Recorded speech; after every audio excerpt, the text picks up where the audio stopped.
povo se organiza, eu queria que você abrisse a sua Bíblia no livro de Eclesiastes, capítulo 5.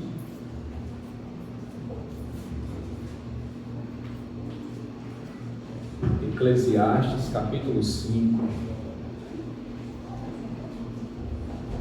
Hoje o diácono Davidson, inclusive, ele disse: pastor, peça à igreja que ore por mim. Hoje ele está trabalhando as duas escalas.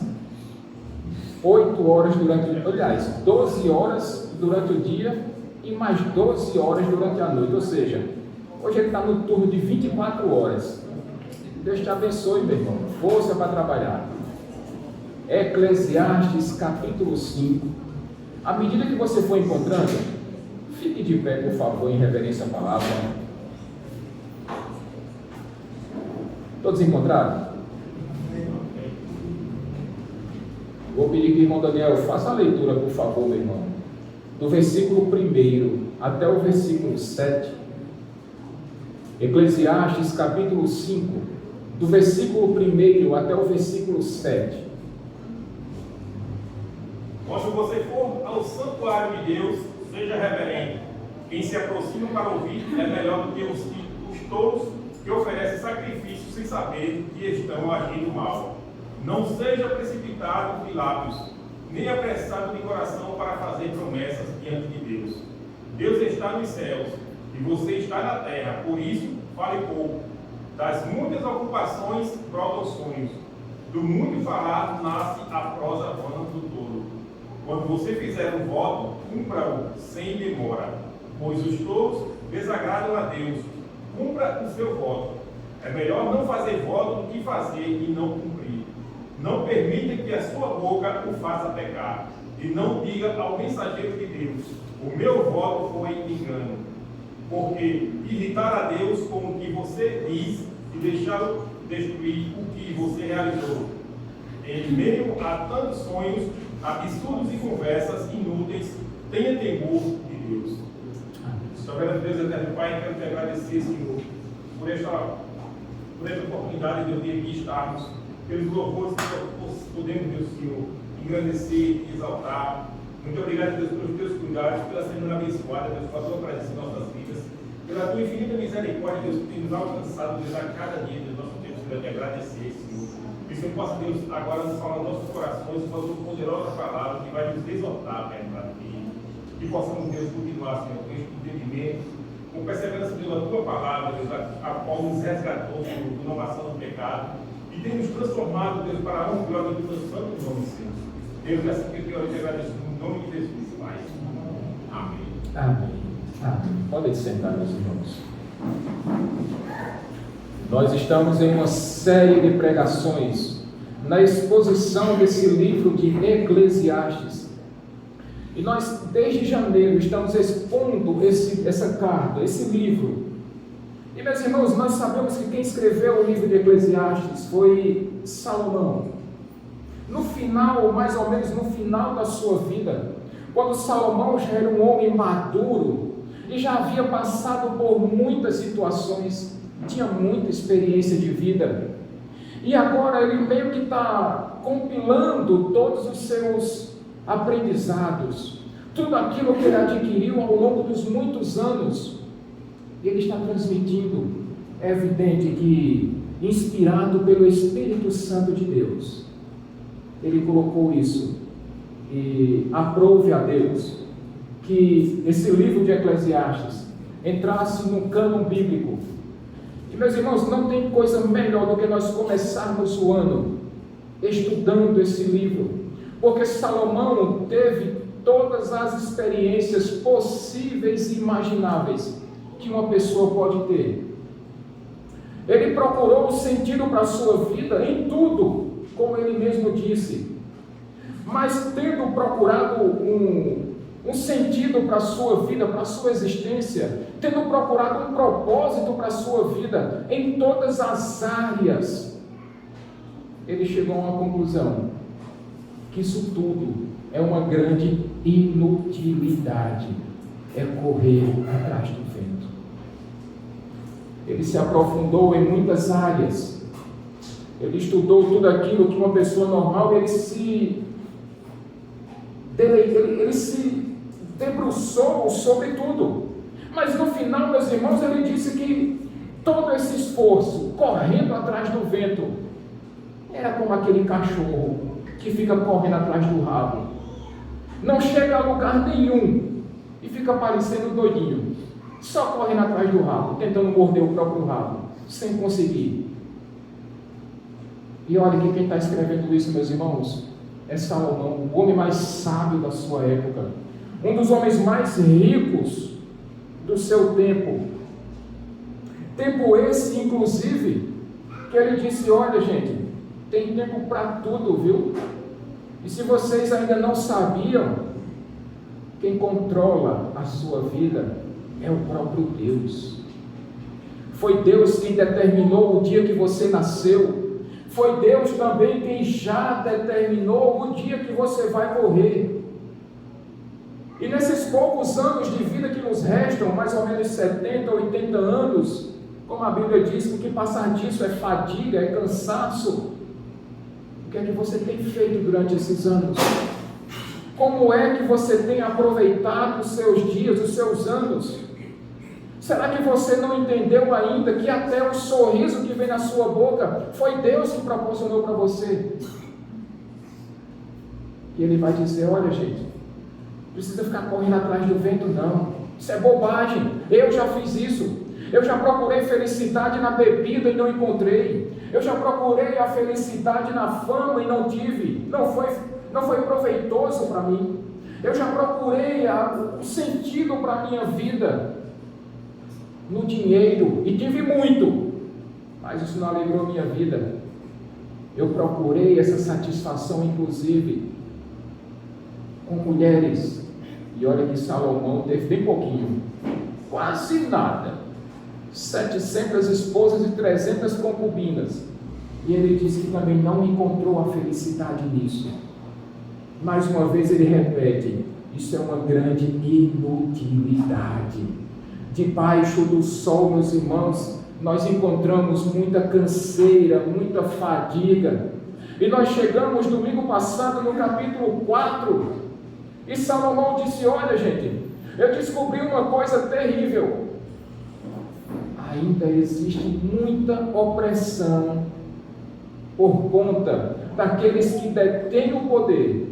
E ao invés de trazer consolo para aqueles que estão oprimidos, sabe o que é que essas pessoas que detêm o poder fazem? Nos oprimem mais. Não nos consolam. Eu falei, inclusive, domingo passado sobre o Estado. E eu disse aqui para os irmãos que o Estado diz que vai trazer felicidade para nossas vidas. Mas no final o que o Estado quer é controlar a sua vida. Ele quer decidir por você, na criação dos seus filhos, como você deve trabalhar, como você deve gastar o seu dinheiro, quanto você deve ganhar. E eu disse a vocês que, se alguém perguntar: pastor, socialismo é ruim? Eu digo tranquilamente que sim, é péssimo. Então quer dizer então que o caminho melhor é o capitalismo? E eu digo tranquilamente também para os irmãos que nem socialismo e nem capitalismo. O melhor para a sua vida é o cristianismo. É o cristianismo. Eu disse também no domingo passado, meus irmãos, que o trabalho dos homens é muito baseado numa disputa pessoal. Em outras palavras, inveja. O camarada trabalha uma vida todinha para comprar um carro igual ao do vizinho. Ou então a pessoa faz uma compra em suaves 72 prestações para comprar uma televisão de 70, 80 polegadas, porque o cunhado tem uma. E a pessoa se acaba de trabalhar para ter uma coisa igual àquele seu suposto, entre aspas, rival. Isso é inveja. Isso é inveja. O texto diz também que é melhor você ter um punhado na sua mão, com trabalho tranquilo, do que você ter 2 punhados à custa de muito esforço. Domingo nós falamos também, meus irmãos, que é muito melhor você ter companhia do que ser solitário. Inclusive Salomão disse que um cordão de 3 dobras é muito mais difícil de se romper. Isso é mais pura verdade, porque muito melhor são 2 do que 1. Porque quando um cansa, o outro ajuda, o outro sustenta. Se um tropeçar, o outro está lá para estender a mão, para dar um apoio. E essa é uma realidade, meus irmãos, que precisa ser vivida na nossa família de fé. Nem todos os membros da igreja, nem todos os cristãos são fortalecidos, são fortes na fé. A gente sempre tem os irmãos que são mais fracos na fé. Mas aqueles que são fortes têm o dever, a obrigação de estar junto da pessoa e dizer: posso te ajudar? Olha, se você precisar, eu estou aqui do seu lado para te dar um suporte. E esse é o nosso papel, meus irmãos. Não apenas como família de fé, mas como família de sangue também, dentro da sua própria casa. O marido precisa ser o suporte da esposa, e a esposa precisa estar lá no apoio do seu marido, porque os dois juntos ficam mais fortes. Amém, gente? Mas hoje Salomão vai falar de uma situação que nem é polêmica, nem gera discussões nas rodas de conversa. Salomão vai falar nesse capítulo 5, meus irmãos, sobre religião e sobre dinheiro. Isso gera um conflitozinho até mais ou menos, né? Falar sobre religião e falar sobre dinheiro gera assunto para tempos e tempos, horas de conversa. E fatalmente, algumas discordâncias ou muitas discordâncias. Versículo 1, Salomão começa dizendo: olha, gente, quando vocês forem ao santuário de Deus, sejam irreverentes. Não é isso que o texto diz, versículo 1? Sejam reverentes.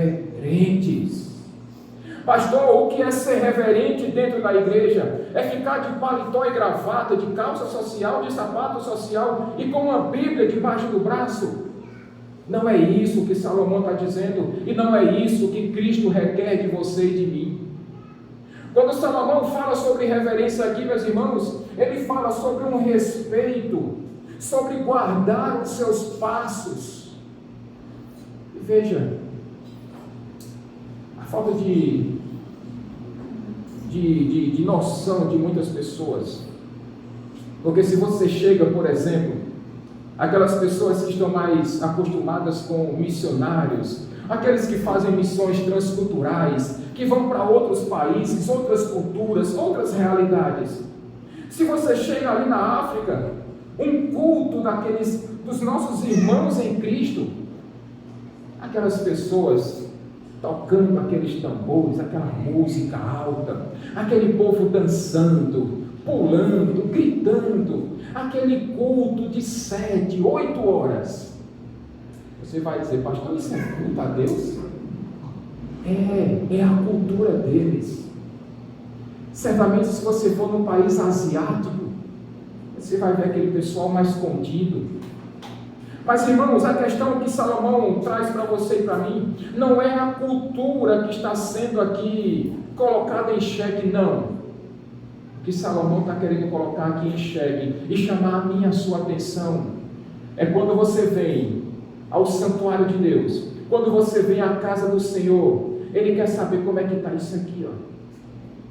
É o seu coração.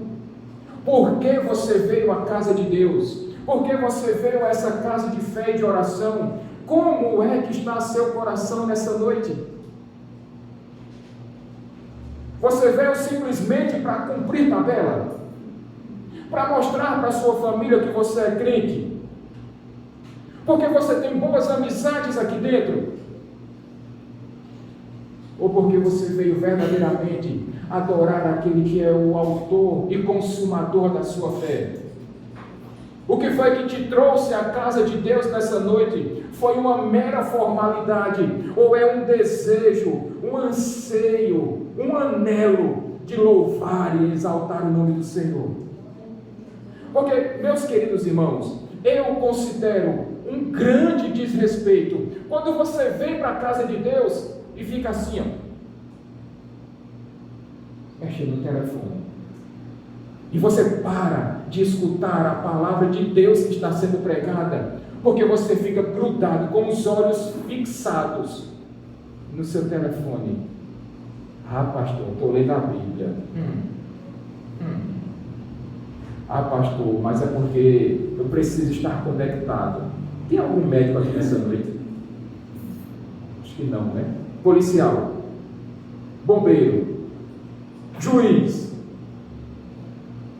Então se desconecta do seu telefone, a não ser que você vá usá-lo para usar a Bíblia online no seu telefone, porque do contrário, você está sendo desrespeitoso para com o seu pastor, mas principalmente para com o seu Deus, com o seu Deus. Agora vocês imaginem se dentro da igreja as pessoas ficassem conversando umas com as outras, andando para lá e para cá. E cadê ouvir palavra? E cadê se concentrar naquilo que é mais importante, naquilo que sustenta a sua vida, que é a palavra de Deus? Que Salomão diz para você e para mim nessa noite: ei, seja reverente, tenha temor de Deus, tenha respeito ao seu Deus. Guarde não apenas os seus pés, mas guarde também a sua mente e guarde principalmente o seu coração. Guarde o seu coração.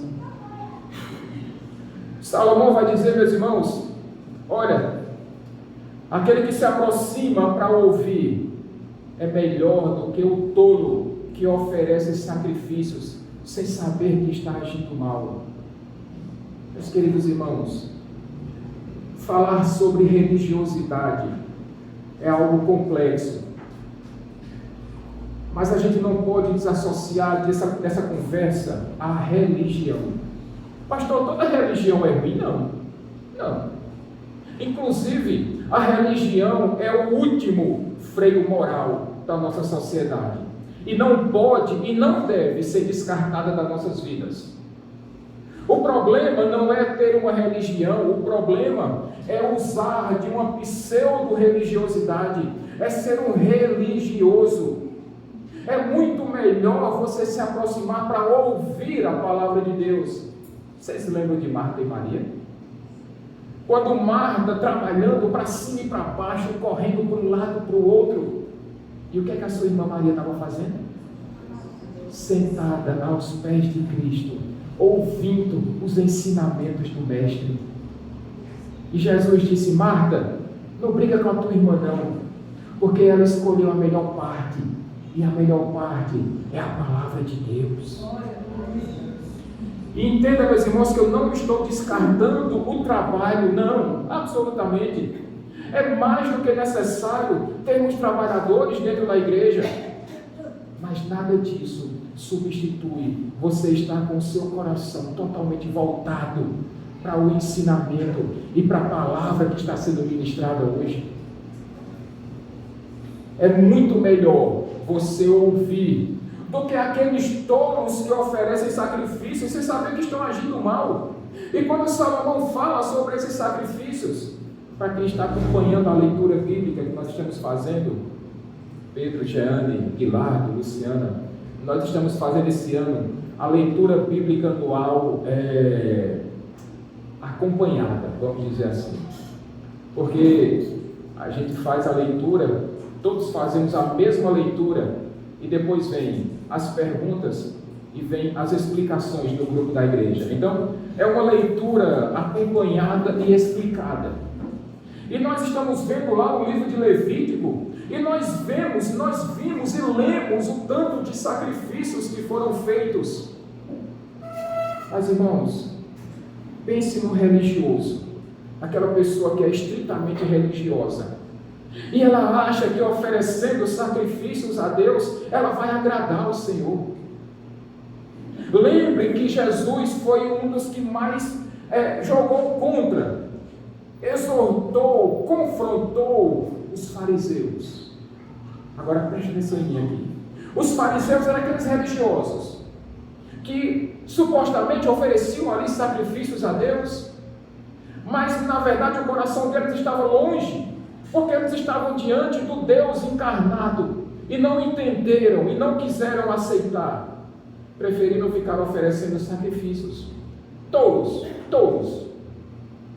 E esses sacrifícios dos fariseus eram engraçados, porque você olhava ali os fariseus e eles iam para as esquinas, ou eles iam para o meio das praças, e eles fechavam seus olhos, levantavam as mãos e começavam a orar. Mas preste atenção nos meus olhos. Eles estavam lá, mas daqui a pouco eles olham. Onde é que tem muita gente? Aí olhava para o lado, olhava para o outro. Onde tivesse muita gente, ele erguia suas mãos e começava a orar bem alto, para que as pessoas dissessem: eita povo piedoso, olha, aqueles fariseus são mais devotos a Deus do que nós, eles são diferenciados. Hipocrisia. Imagine, por exemplo, nós estamos fazendo uma obra aqui em cima do departamento infantil, né? Imagina se chegasse uma pessoa aqui no meio da igreja hoje, depois do ofertório, na hora da pregação, que é mais importante para a igreja, e a pessoa chegasse aqui, não quisesse pegar nem um envelope, não quisesse nem falar com o diácono, e chegasse aqui para mim: pastor, vim aqui entregar uma oferta, aleluia, porque a minha oferta é maior do que a de toda a igreja reunida, glória a Deus, e eu sozinho, pastor, eu vou fazer a construção, a reforma, ou melhor, eu vou dar uma igreja para vocês, aleluia, porque eu sou mais crente do que todo mundo, glória a Deus. Tolo, hipócrita, falso. Isso é religiosidade, meus irmãos. Isso é um sacrifício que Deus não recebe. Ninguém, por melhor que seja, pode oferecer alguma coisa a Deus que ele ainda não tenha. Ninguém aqui tem uma coleção de carrinhos que possa dizer: Deus, eu vou dar um carrinho desse meu porque ele é muito raro e o Senhor não tem.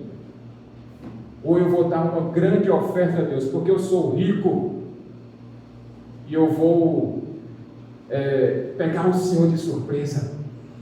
Que mentira é essa, meus irmãos? O que é que nós podemos fazer que venha pegar Deus de surpresa? O que é que você pode fazer para deixar Deus constrangido? Tire você da vida de Deus. E quem é Deus? É Deus. Mas tire Deus de você. E o que é que você é? É nada. O que é que você acha que vai impressionar Deus com alguma coisa? O que é que você tem de especial que Deus não tenha, para tentar impressionar a Deus com sacrifícios tolos, hipócritas? Meus irmãos, Deus é Deus. Tem nada que nós possamos fazer que faça-nos ganhar ponto com Deus. Não tem sacrifício que você ofereça que garanta que você vai ganhar sua salvação. Não tem nada que você faça que diga assim: olha Deus, eu fiz mais do que todo mundo e eu acho que eu mereço a minha salvação. Se tiver alguém aqui, por favor, dê um glória a Deus aí. Alguém que possa garantir a sua salvação aqui nessa igreja hoje, sozinho? Não tem.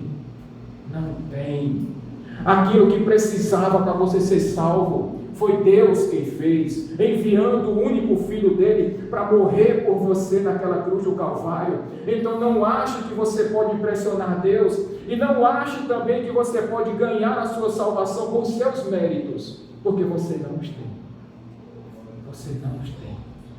Então nada que você sacrifique a Deus vai ser suficiente para que você alcance a graça de Deus.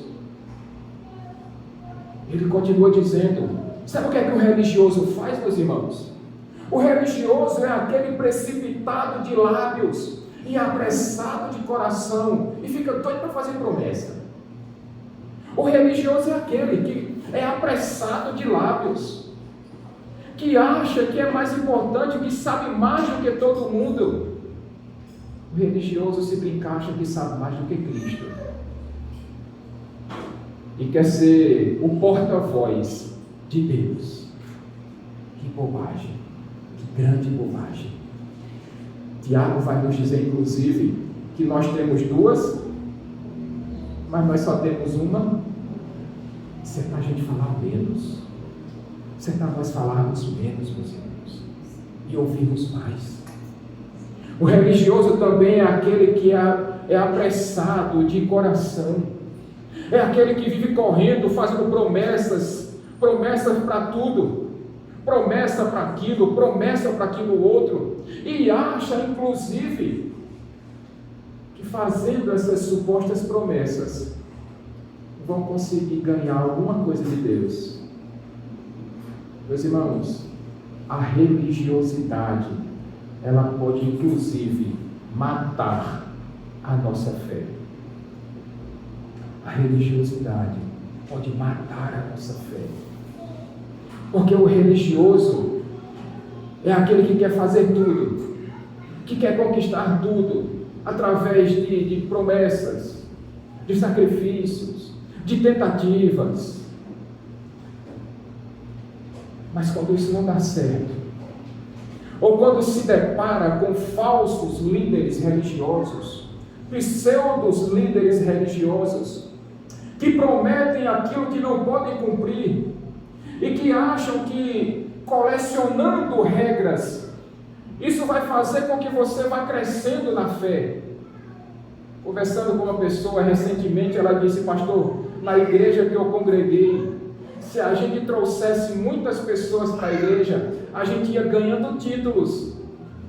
E se você juntasse muitos títulos, poderia inclusive virar um pastor ou uma pastora. É isso que falsos líderes religiosos fazem. E isso faz com que a pessoa quase mate a sua fé. Porque se ela não conseguir, o líder religioso vai dizer que a culpa foi dele. Vai dizer que a culpa foi sua, porque você tem pouca fé, porque você não conseguiu um favor de Deus, porque você não é crente o suficiente. Isso pode inclusive matar a sua fé. Cuidado, meus irmãos, com a sua boca, cuidado com essa religiosidade, essa falsa religiosidade. Ah, pastor, mas a minha espiritualidade é diferente. Não! É o seu coração que engana você. Cuidado com ele. Veja, inclusive, versículo 4, que o religioso gosta muito de fazer. Quando você fizer um voto, e veja que Salomão não está dizendo se você fizer um voto, ele já está levando em consideração que você vai fazer. Quando você fizer um voto, apresse-se em cumpri-lo. Porque os tolos aborrecem a Deus. Cumpra o seu voto. Meus irmãos, quando Salomão diz que quando você fizer um voto, parece que Salomão, na sua grande sabedoria, ele já sabia que a gente ia fazer votos. Quer ver? Quem nunca fez um voto aqui para alguma coisa? Acho que todo mundo aqui já fez, né? Todo mundo já fez algum tipo de voto a Deus. E o que Salomão está dizendo: olha, quando você fizer um voto, cumpra-o sem demora. Cumpra sem demora o seu voto. Versículo 5, inclusive, ele vai dizer: olha, mas se você não for cumprir esse voto, nem faça, porque você vai aborrecer a Deus. Veja, meus irmãos, é melhor não fazer um voto do que fazer e não cumprir. E quantos votos foram quebrados? Ah, pastor, eu fiz um voto com Deus para que no final do ano eu ganhasse um carro. E eu vou fazer um voto, eu não vou cortar meu cabelo. Aí chega no calor e o cabelo começa a agoniar a pessoa, e a mulher vai lá e corta. Pastor, eu vou fazer um voto que eu não vou mais tomar café.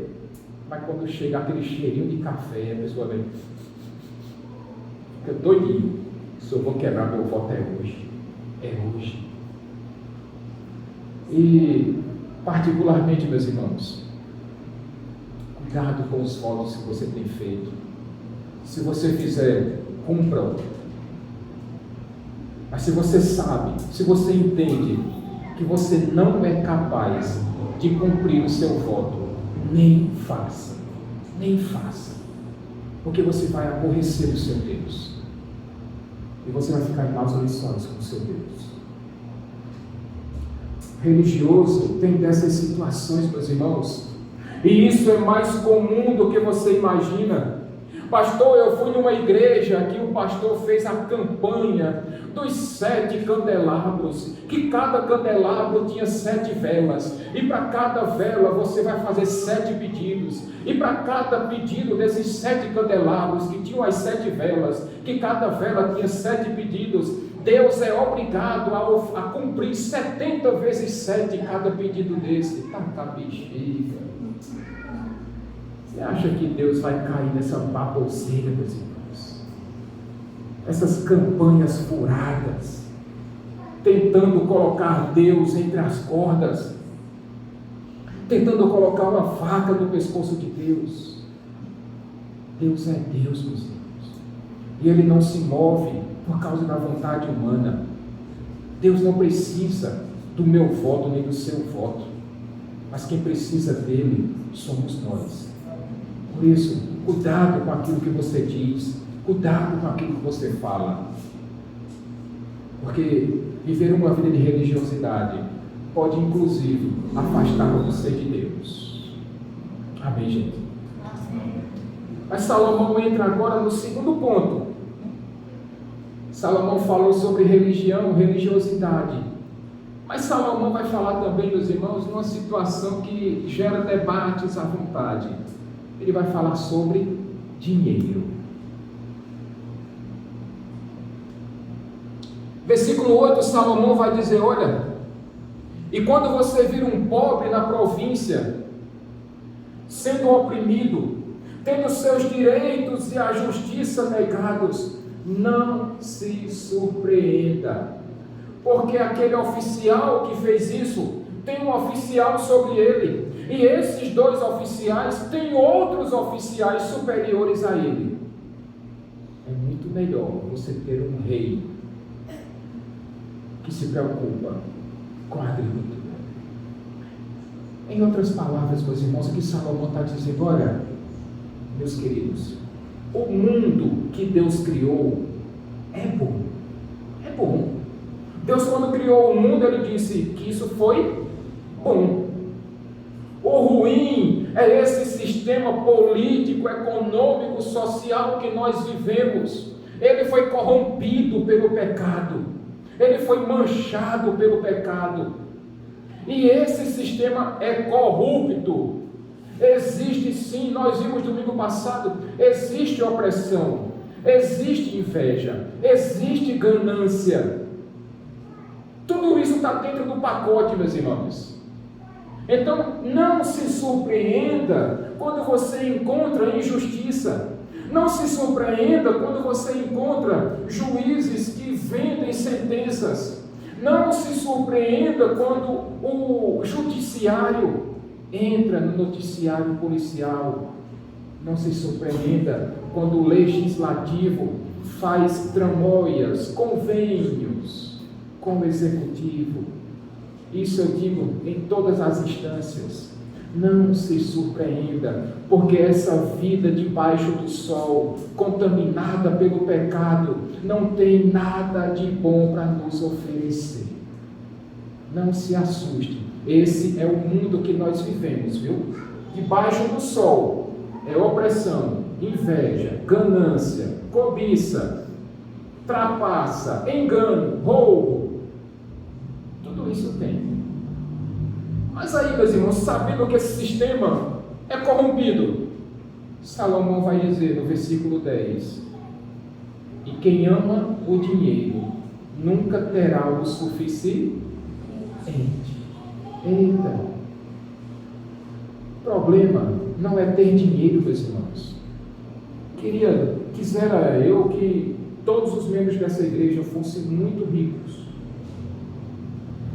Quisera eu que todos os membros dessa igreja nadassem em dinheiro.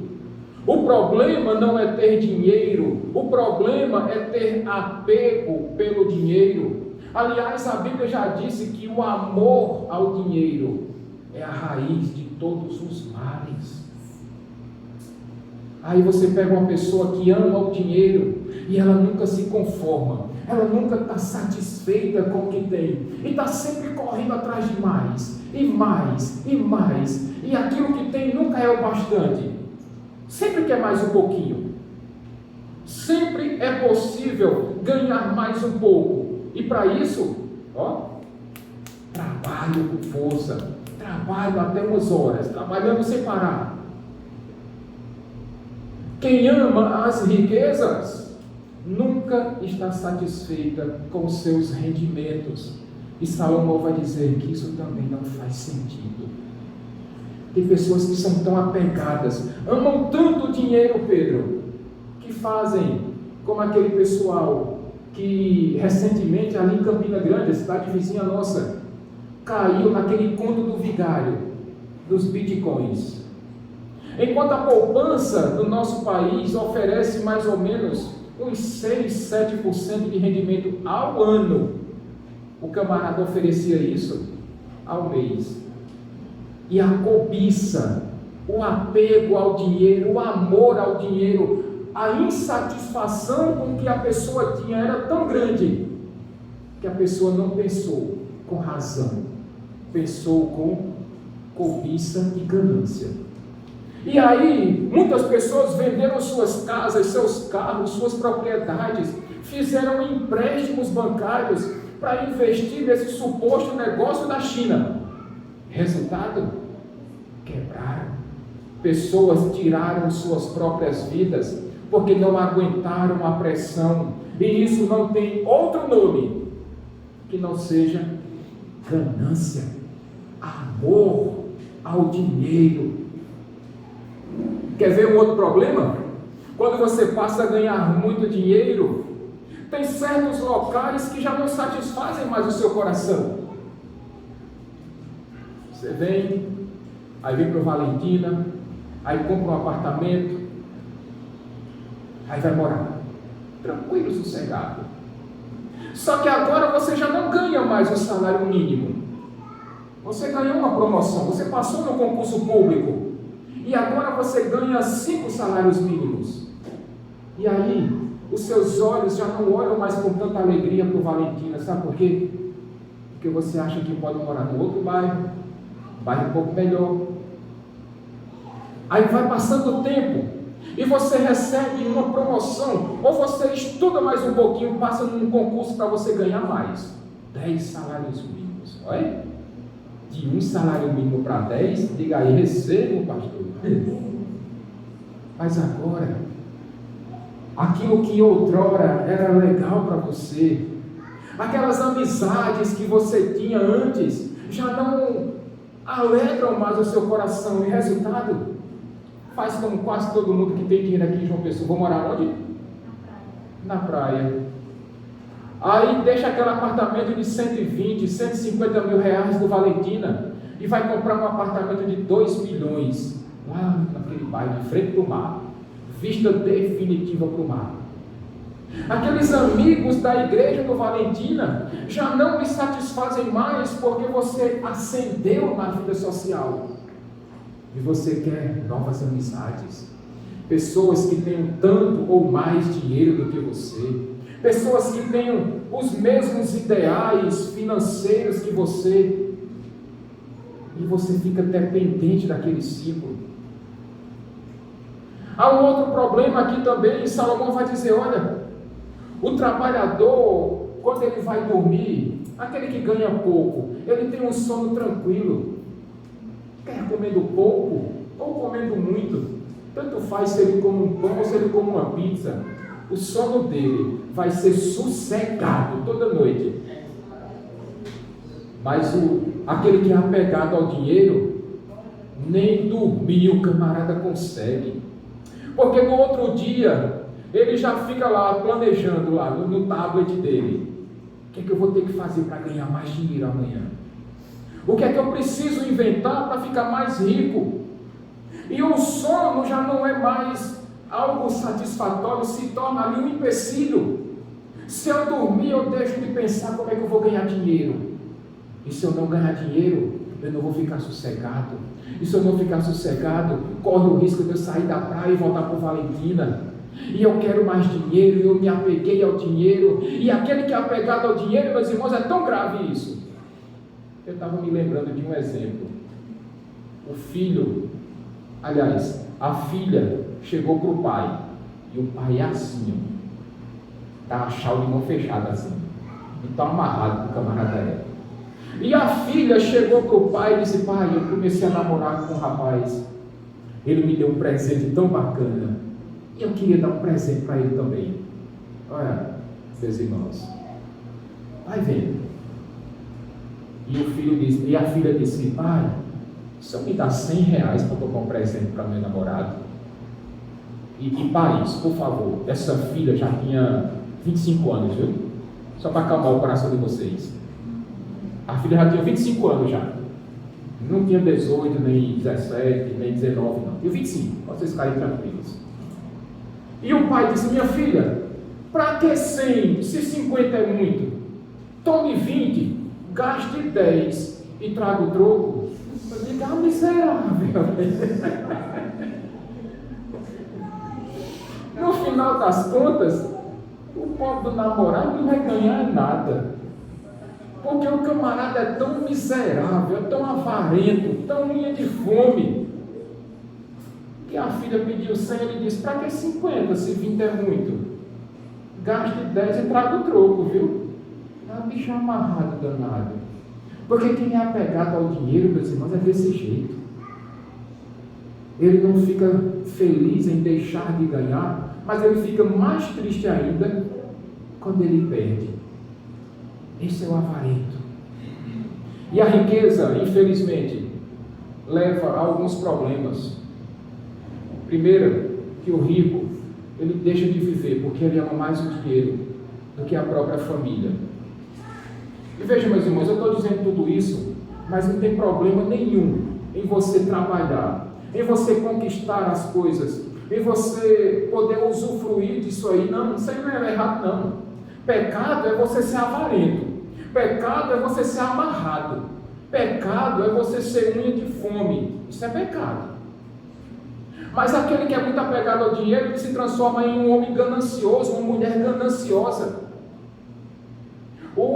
A pessoa que é mais apegada ao dinheiro do que a pessoas, ela se torna vítima dela própria. E aí as coisas vão deixando de dar prazer para ela, porque elas só ficam o tempo todo pensando em ganhar mais, em ganhar mais, em ganhar mais.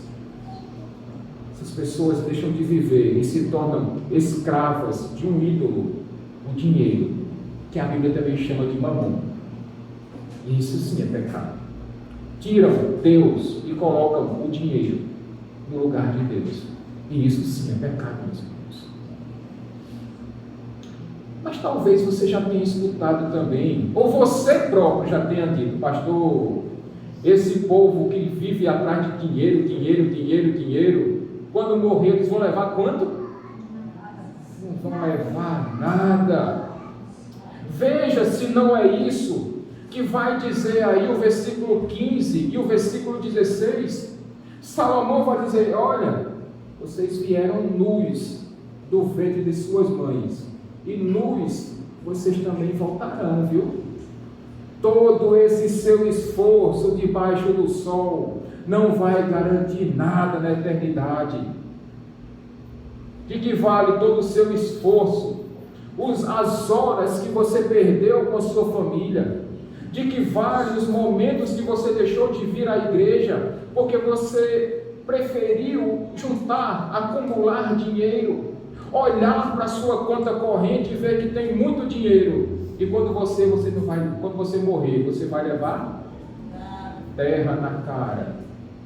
Ou então, se você tiver uma esposa muito bonzinha, ou um marido muito bonzinho, você que tem muito dinheiro na conta, quando você morrer, e antes de você morrer, diga para sua esposa: olha, ou para o seu marido: quem trabalhou fui eu, quem juntou fui eu, quem amealhou tanto dinheiro fui eu, por isso quando eu morrer eu quero levar todo o meu dinheiro.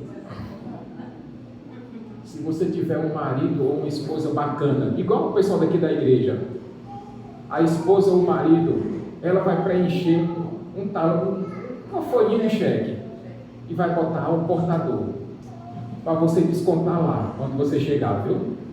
Aí você vai levar o seu dinheiro todo dentro do caixão ou dentro de onde você for e você vai descontar o seu cheque ao portador lá onde você estiver, para você ficar com o seu dinheiro todinho, viu?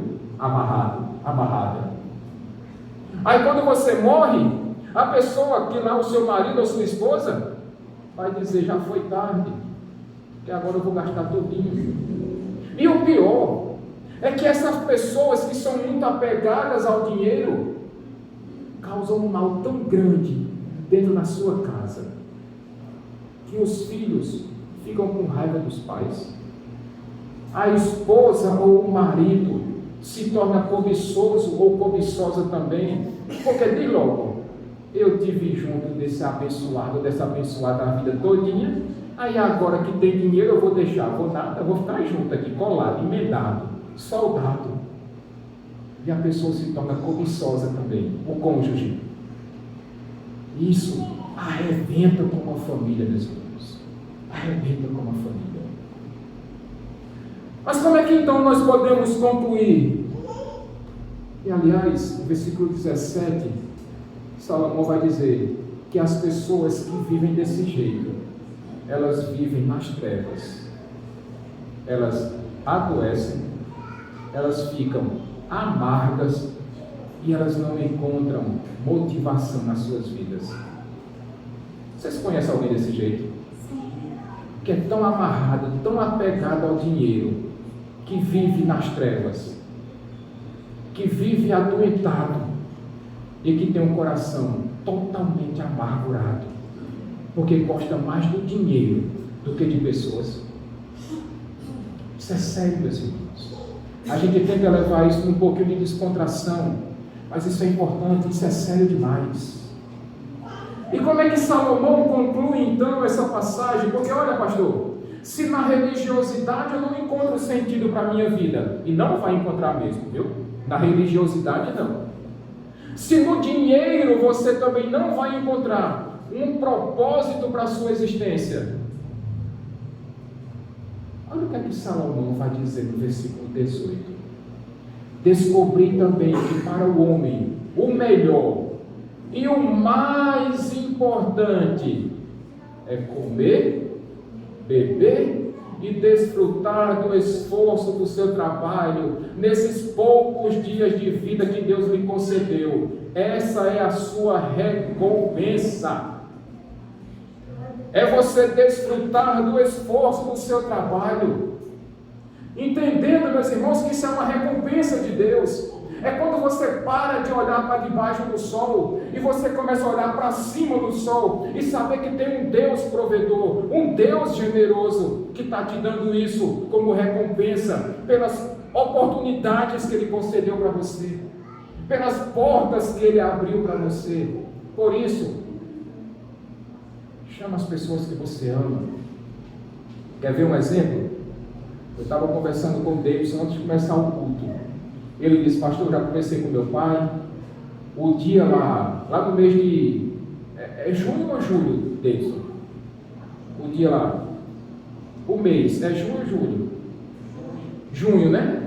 Em junho, nós vamos passar um dia lá no sítio, comendo milho assado, canjica, pamonha, e a gente vai dormir por lá, e a gente vai rir, vai brincar, e a gente vai louvar a Deus, a gente vai cultuar a Deus, e vai ser uma noite, um dia maravilhoso, porque é isso que nos resta nessa vida, meus irmãos, debaixo do sol, porque essa é a recompensa que Deus nos dá, é ficar perto das pessoas que nós amamos, e que nos amam também, é ficar junto com a nossa família de fé, com a nossa família de sangue, com amigos próximos, é poder desfrutar de uma boa comida, de uma boa conversa, de boas gargalhadas, de se alegrar, e saber que todo esse esforço que nós estamos fazendo do nosso trabalho,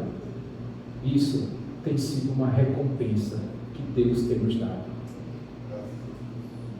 Isso é uma recompensa que Deus tem nos dado. Mas para isso, pare de se apegar tanto a dinheiro, pare de ser tão religioso e desfrute da recompensa que Deus tem te dado. E se Deus te concedeu muitas coisas, muitos bens, muitas posses, muito dinheiro, veja o que é que vai dizer aí Daniel, versículo 19, por favor.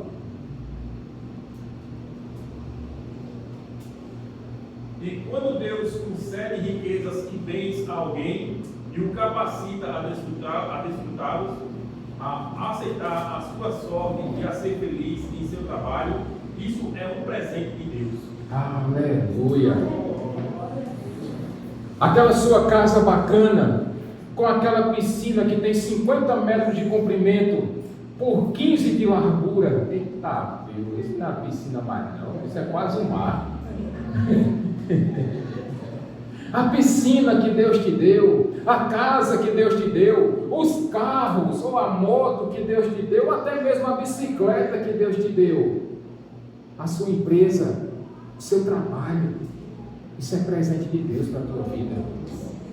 Os seus filhos, a sua esposa, o seu marido, entenda que isso é um presente de Deus para você.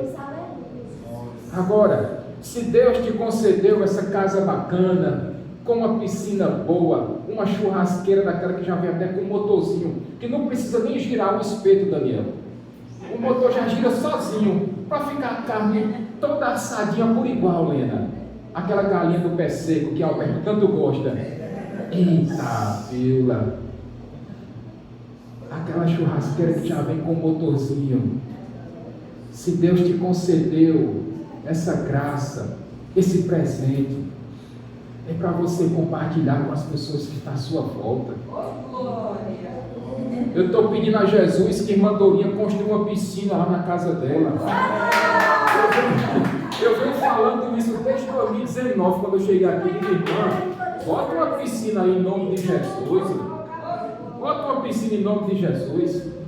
Ou então a casa, quando o Vitor comprar, que seja uma casa já com piscina prontinha, bacana. E junta a igreja todinha para a gente se divertir.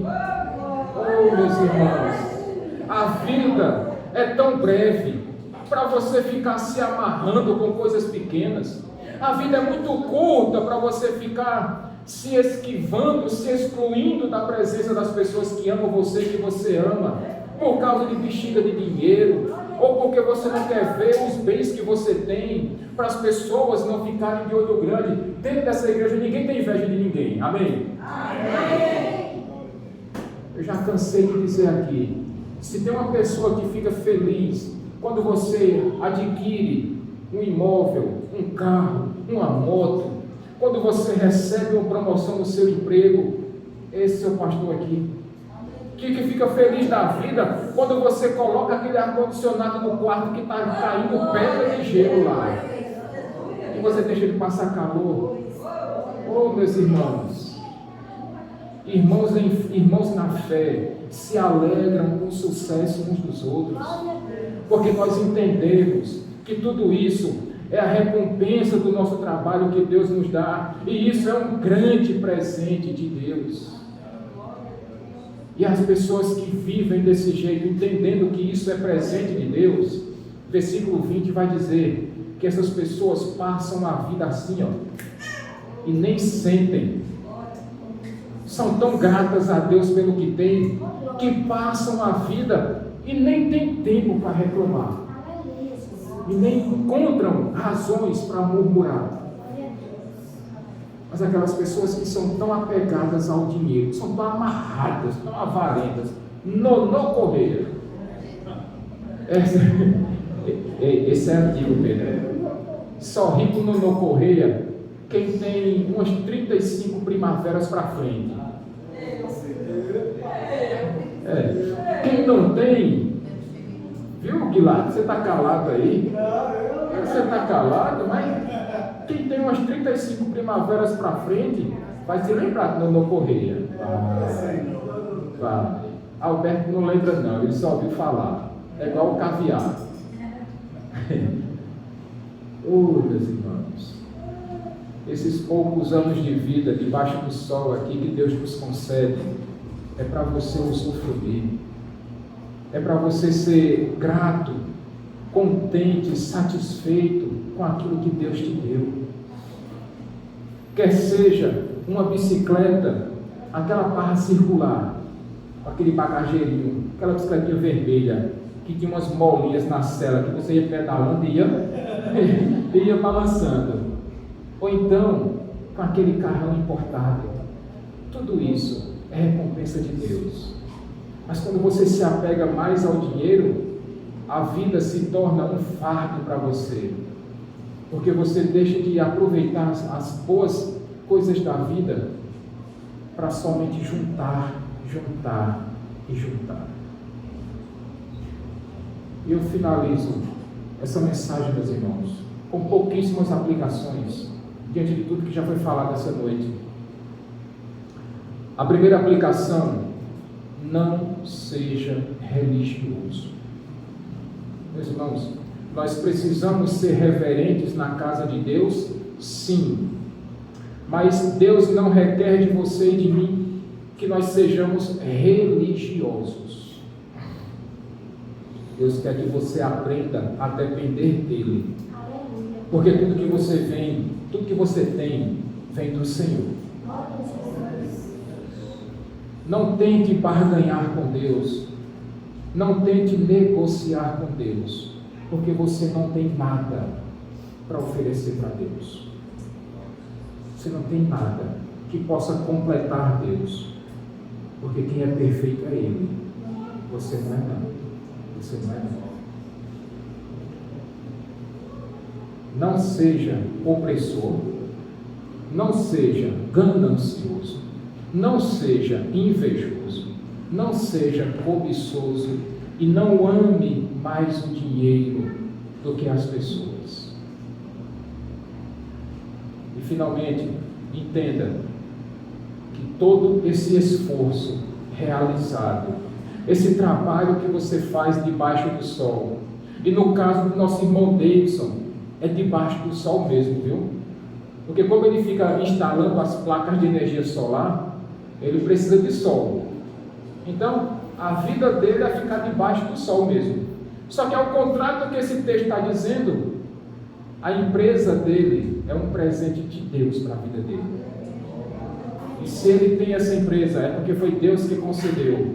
É porque é Deus que manda os clientes para ele. Portanto, meus irmãos, sejamos gratos pelo que Deus tem nos dado. E fiquemos mais juntos das pessoas que nós amamos e que nos amam também. Amém? Vamos ficar de pé.